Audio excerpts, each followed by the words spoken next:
안녕하세요. 이규현 목사입니다.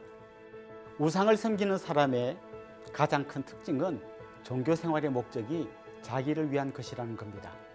이스라엘 백성들의 신앙이 흔들릴 때는 분명 하나님을 섬기는 것 같지만 하나님이 중심이 아니라 자기들이 중심이 될 때였습니다.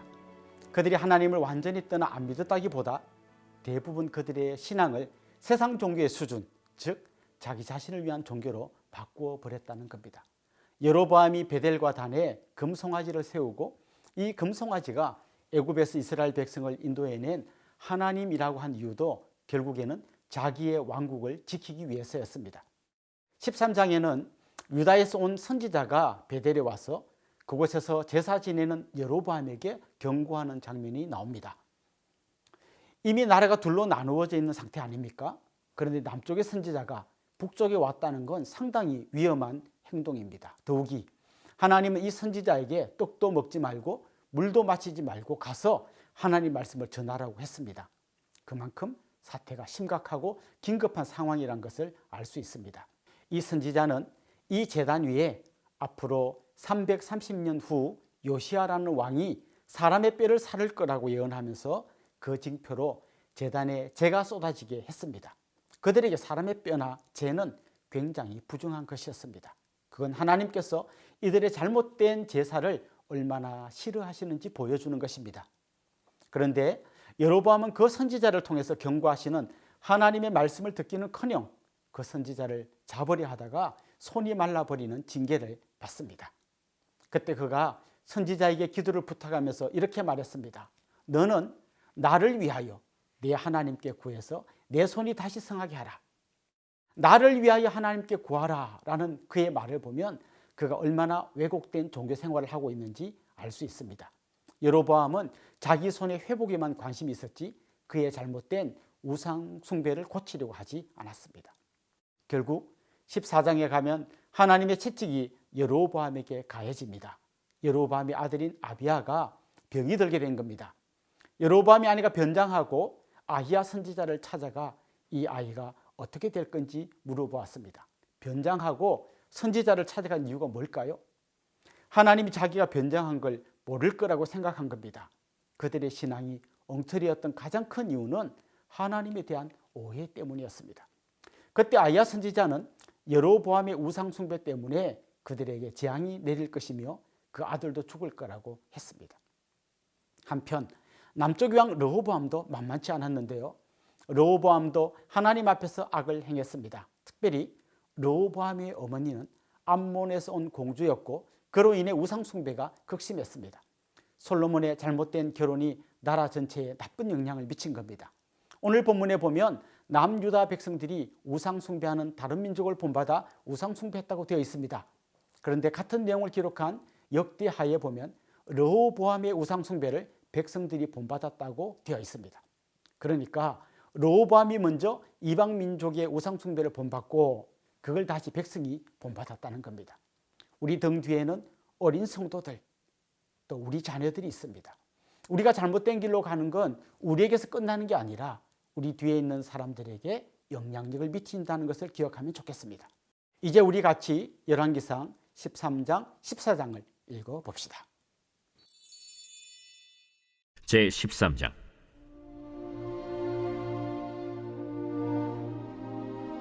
보라, 그때 하나님의 사람이 여호와의 말씀으로 말미암아 유다에서부터 베델에 이르니 마침 여로보암이 제단 곁에 서서 분향하는지라. 하나님의 사람이 제단을 향하여 여호와의 말씀으로 외쳐 이르되 제단아, 제단아, 여호와께서 이와 같이 말씀하시기를 다윗의 집에 요시아라 이름하는 아들을 낳으리니 그가 내 위에 분향하는 산당 제사장을 내 위에서 제물로 바칠 것이요 또 사람의 뼈를 내 위에서 사르리라 하셨느니라 하고 그날에 그가 징조를 들어 이르되 이는 여호와께서 말씀하신 징조라. 제단이 갈라지며 그 위에 있는 재가 쏟아지리라 하매 여로보암 왕이 하나님의 사람이 베델에 있는 제단을 향하여 외쳐 말함을 들을 때 제단에서 손을 펴며 그를 잡으라 하더라. 그를 향하여 편 손이 말라 다시 거두지 못하며 하나님의 사람이 여호와의 말씀으로 보인 징조대로 제단이 갈라지며 재가 제단에서 쏟아질지라.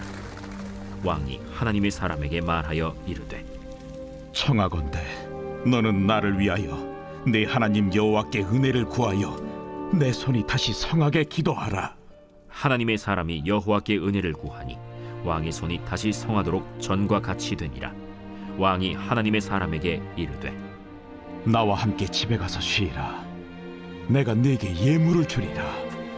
왕께서 왕의 집 절반을 내게 준다 할지라도 나는 왕과 함께 들어가지도 아니하고 이곳에서는 떡도 먹지 아니하고 물도 마시지 아니하리니 이는 곧 여호와의 말씀이 내게 명령하여 이르시기를 떡도 먹지 말며 물도 마시지 말고 왔던 길로 되돌아가지 말라 하셨음이니이다. 이에 다른 길로 가고 자기가 베델에 오던 길로 되돌아가지도 아니하니라. 베델에 한 늙은 선지자가 살더니 그의 아들들이 와서 이날에 하나님의 사람이 베델에서 행한 모든 일을 그에게 말하고 또 그가 왕에게 드린 말씀도 그들이 그들의 아버지에게 말한지라.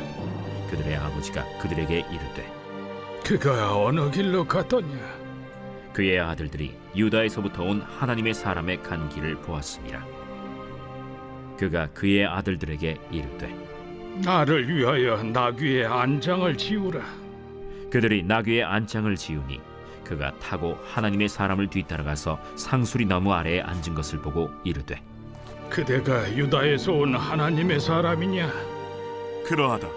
나와 함께 집으로 가서 떡을 먹으라. 나는 그대와 함께 돌아가지도 못하겠고 그대와 함께 들어가지도 못하겠으며 내가 이곳에서 그대와 함께 떡도 먹지 아니하고 물도 마시지 아니하리니 이는 여호와의 말씀이 내게 이르시기를 내가 거기서 떡도 먹지 말고 물도 마시지 말며 또 내가 오던 길로 되돌아가지도 말라 하셨음이로다. 나도 그대와 같은 선지자라. 천사가 여호와의 말씀으로 내게 이르기를 그를 네 집으로 데리고 돌아가서 그에게 떡을 먹이고 물을 마시게 하라 하였느니라. 이는 그 사람을 속임이라. 이에 그 사람이 그와 함께 돌아가서 그의 집에서 떡을 먹으며 물을 마시니라. 그들이 상 앞에 앉아 있을 때 여호와의 말씀이 그 사람을 데려온 선지자에게 임하니 그가 유다에서부터 온 하나님의 사람을 향하여 외쳐 이르되 여호와의 말씀에 내가 여호와의 말씀을 어기며 내 하나님 여호와께서 내게 내리신 명령을 지키지 아니하고 돌아와서 여호와가 너더러 떡도 먹지 말고 물도 마시지 말라 하신 곳에서 떡을 먹고 물을 마셨으니 내 시체가 내 조상들의 묘실에 들어가지 못하리라 하셨느니라. 그리고 자기가 데리고 온 선지자가 떡을 먹고 물을 마신 후에 그를 위하여 나귀의 안장을 지으니라. 이에 그 사람이 가더니 사자가 길에서 그를 만나 물어 죽이매 그의 시체가 길에 버림받으니 나귀는 그 곁에 서 있고 사자도 그 시체 곁에 서 있더라. 지나가는 사람들이 길에 버린 시체와 그 시체 곁에 선 사자를 보고 그 늙은 선지자가 사는 성읍에 가서 말한지라. 그 사람을 길에서 데리고 돌아간 선지자가 듣고 말하되 이는 여호와의 말씀을 어긴 하나님의 사람이로다. 여호와께서 그에게 하신 말씀과 같이 여호와께서 그를 사자에게 넘기심에 사자가 그를 찢어 죽였도다. 이에 그의 아들들에게 말하여 이르되 나를 위하여 나귀의 안장을 지우라. 그들이 안장을 지우매 그가 가서 본즉 그의 시체가 길에 버림받았고 나귀와 사자는 그 시체 곁에 서 있는데 사자가 시체를 먹지도 아니하였고 나귀를 찢지도 아니하였더라. 늙은 선지자가 하나님의 사람의 시체를 들어 나귀에 실어 가지고 돌아와 자기 성읍으로 들어가서 슬피 울며 장사하되 곧 그의 시체를 자기의 묘실에 두고 오라 내 형제여 하며 그를 위하여 슬피 우니라. 그 사람을 장사한 후에 그가 그 아들들에게 말하여 이르되 내가 죽거든 하나님의 사람을 장사한 묘실에 나를 장사하되 내 뼈를 그의 뼈 곁에 두라. 그가 여호와의 말씀으로 베델에 있는 제단을 향하고 또 사마리아 성읍들에 있는 모든 산당을 향하여 외쳐 말한 것이 반드시 이룰 것임이니라. 여로보암이 이 일 후에도 그의 악한 길에서 떠나 돌이키지 아니하고 다시 일반 백성을 산당의 제사장으로 삼되 누구든지 자원하면 그 사람을 산당의 제사장으로 삼았으므로 이 일이 여로보암 집의 죄가 되어 그 집이 땅 위에서 끊어져 멸망하게 되니라.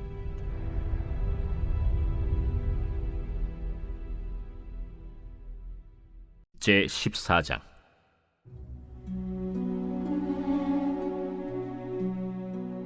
그때 여로보암의 아들 아비야가 병든지라. 여로보암이 자기 아내에게 이르되 청하건대 일어나 변장하여 사람들이 그대가 여로보암의 아내임을 알지 못하게 하고 실로로 가라. 거기 선지자 아히야가 있나니 그는 이전에 내가 이 백성의 왕이 될 것을 내게 말한 사람이니라. 그대의 손에 떡 10개와 과자와 꿀 1병을 가지고 그에게로 가라. 그가 그대에게 이 아이가 어떻게 될지를 알게 하리라. 여로보암의 아내가 그대로 하여 일어나 실로로 가서 아히야의 집에 이르니 아히야는 나이가 많아 눈이 어두워 보지 못하더라. 여호와께서 아히야에게 이르시되 여로보암의 아내가 자기 아들이 병들었으므로 네게 물으러 오나니 너는 이러이러하게 대답하라. 그가 들어올 때에 다른 사람인 체 함이니라. 그가 문으로 들어올 때에 아히야가 그 발소리를 듣고 말하되 여로보암의 아내여 들어오라. 내가 어찌하여 다른 사람인 채 아느냐? 내가 명령을 받아 흉한 일을 내게 전하리니 가서 여로보암에게 말하라. 이스라엘의 하나님 여호와의 말씀이 내가 너를 백성 중에서 들어 내 백성 이스라엘의 주권자가 되게 하고 나라를 다윗의 집에서 찢어내어 내게 주었거늘 너는 내 종 다윗이 내 명령을 지켜 전심으로 나를 따르며 나 보기에 정직한 일만 행하였음과 같지 아니하고 내 이전 사람들보다도 더 악을 행하고 가서 너를 위하여 다른 신을 만들며 우상을 부어 만들어 나를 노엽게 하고 나를 내 등 뒤에 버렸도다. 그러므로 내가 여로보암의 집에 재앙을 내려 여로보암에게 속한 사내는 이스라엘 가운데 매인자나 노인자나 다 끊어버리되 거름더미를 쓸어버림같이 여로보암의 집을 말갛게 쓸어버릴지라. 여로보암에게 속한 자가 성읍에서 죽은즉 개가 먹고 들에서 죽은즉 공중의 새가 먹으리니 이는 여호와께서 말씀하셨음이니라 하셨나니 너는 일어나 내 집으로 가라. 내 발이 성읍에 들어갈 때 그 아이가 죽을지라. 온 이스라엘이 그를 위하여 슬퍼하며 장사하려니와 여로보암에게 속한 자는 오직 이 아이만 묘실에 들어가리니 이는 여로보암의 집 가운데에서 그가 이스라엘의 하나님 여호와를 향하여 선한 뜻을 품었음이니라. 여호와께서 이스라엘 위에 한 왕을 일으키신즉 그가 그날에 여로보암의 집을 끊어버리리라. 언제냐 하니 곧 이제라. 여호와께서 이스라엘을 쳐서 물에서 흔들리는 갈대같이 되게 하시고 이스라엘을 그의 조상들에게 주신 이 좋은 땅에서 뽑아 그들을 강 너머로 흩으시리니 그들이 아세라상을 만들어 여호와를 진노하게 하였음이니라. 여호와께서 여로보암의 죄로 말미암아 이스라엘을 버리시리니 이는 그도 범죄하고 이스라엘로 범죄하게 하였음이니라. 여로보암의 아내가 일어나 디르사로 들어가서 집 문지방에 이를 때 그 아이가 죽은지라. 온 이스라엘이 그를 장사하고 그를 위하여 슬퍼하니 여호와께서 그의 종 선지자 아히야를 통하여 하신 말씀과 같이 되었더라. 여로보암의 그 남은 행적 곧 그가 어떻게 싸웠는지와 어떻게 다스렸는지는 이스라엘 왕 역대 지략에 기록되니라. 여로보암이 왕이 된 지 22년이라. 그가 그의 조상들과 함께 자매 그의 아들 나답이 대신하여 왕이 되니라. 솔로몬의 아들 르호보암은 유다 왕이 되었으니 르호보암이 왕위에 오를 때 나이가 41세라. 여호와께서 자기 이름을 두시려고 이스라엘 모든 지파 가운데서 택하신 성읍 예루살렘에서 17년 동안 다스리니라. 그의 어머니의 이름은 나아마요 암몬 사람이더라. 유다가 여호와 보시기에 악을 행하되 그의 조상들이 행한 모든 일보다 뛰어나게 하여 그 범한 죄로 여호와를 노엽게 하였으니 이는 그들도 산 위에와 모든 푸른 나무 아래에 산당과 우상과 아세라 상을 세웠습니다. 그 땅에 또 남색하는 자가 있었고 여호와께서 이스라엘 자손 앞에서 쫓아내신 국민의 모든 가증한 일을 무리가 본받아 행하였더라. 르호보암 왕 제5년에 애굽의 왕 시삭이 올라와서 예루살렘을 치고 여호와의 성전의 보물과 왕궁의 보물을 모두 빼앗고 또 솔로몬이 만든 금방패를 다 빼앗은지라. 르호보암 왕이 그 대신 노스로 방패를 만들어 왕궁 문을 지키는 시위대 대장의 손에 맡기매 왕이 여호와의 성전에 들어갈 때마다 시위하는 자가 그 방패를 들고 갔다가 시위소로 도로 가져갔더라. 르호보암의 남은 사적과 그가 행한 모든 일은 유다 왕 역대 지략에 기록되지 아니하였느냐. 르호보암과 여로보암 사이에 항상 전쟁이 있으니라. 르호보암이 그의 조상들과 함께 자니 그의 조상들과 함께 다윗성에 장사되니라. 그의 어머니의 이름은 나아마요 암몬 사람이더라. 그의 아들 아비암이 대신하여 왕이 되니라.